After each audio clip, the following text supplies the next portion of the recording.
1978 was a year of sci-fi and cool new gadgets and stuff like that. It was also a landmark year for horror. Yeah. And we're going to talk about a couple different movies and even a book from this year. Dawn of the Dead came out in 1978. Yeah.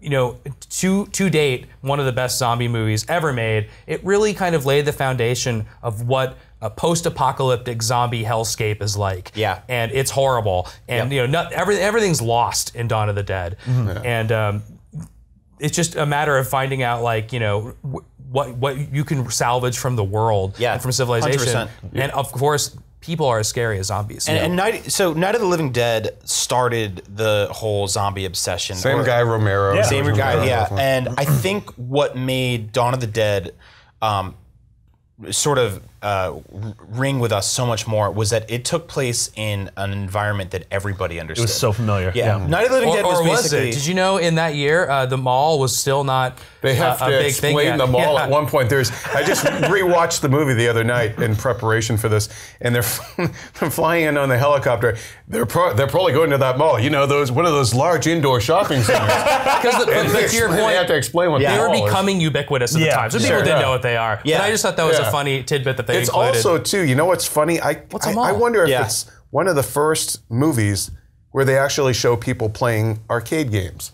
Because there's a scene there an arcade when in there's, it? Oh, man. there's an arcade. I gotta check that out. And I'm like, I don't think I remember movies before. I don't know if Saturday Night Fever ever had them. Jaws has a boardwalk arcade. Okay. But you know, in terms of actual, you know, like in a mall, characters playing a video game in a movie, that really stood out to me. I'm like, wow, I don't think I ever saw It was that. also it was full color, unlike Night of the Living Dead, which was black and white. And Night of the Living Dead took place basically in a house in the middle of some town that no one ever knew and no one cared about, right? So it was really hard to identify with. It was just one self-contained story in one night.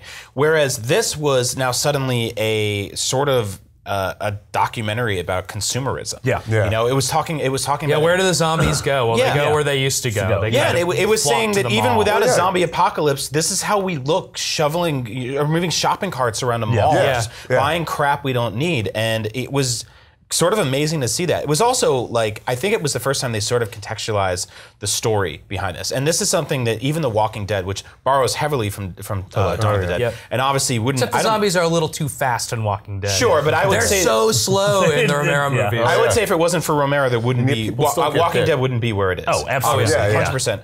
But, you know, they actually said when there's no more room in hell, the dead will walk the earth. And that's about as much story as we've ever gotten from either that or The Walking Dead. They just present, this is a zombie apocalypse, deal with it. They don't say, here's some theology. And a lot of people go, why? How did this happen? They're like, don't worry about it. How do we solve it? Never. So when I was in high school, I would go to the mall and we would like break into the back area. You just walk into the corridors in the back of the mall. I don't know if you guys ever did this, but you could just open a door in the mall and walk behind all the stores. And it's really freaky to see what's behind all the stores. And there'd be like stuff on the ground. Like I remember getting a bunch of Dreamcast buttons on the ground.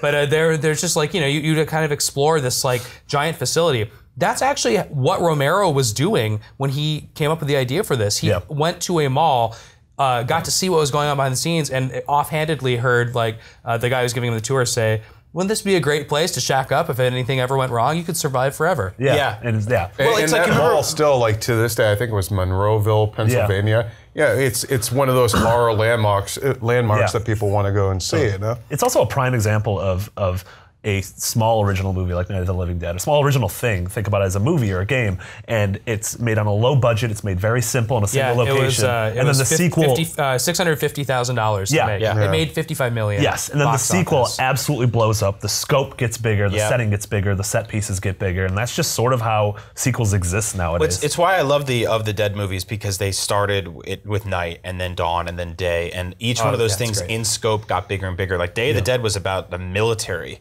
like trying to take down an entire country full of zombies, basically. And it started as a house, and now it's a mall, and then it's an entire country, and soon it's the world. And that's fascinating to watch that idea grow. There's also, I don't think Romero gets enough kind of credit for being, you know, kind of politically progressive too, at a time when there weren't a lot of African American lead characters.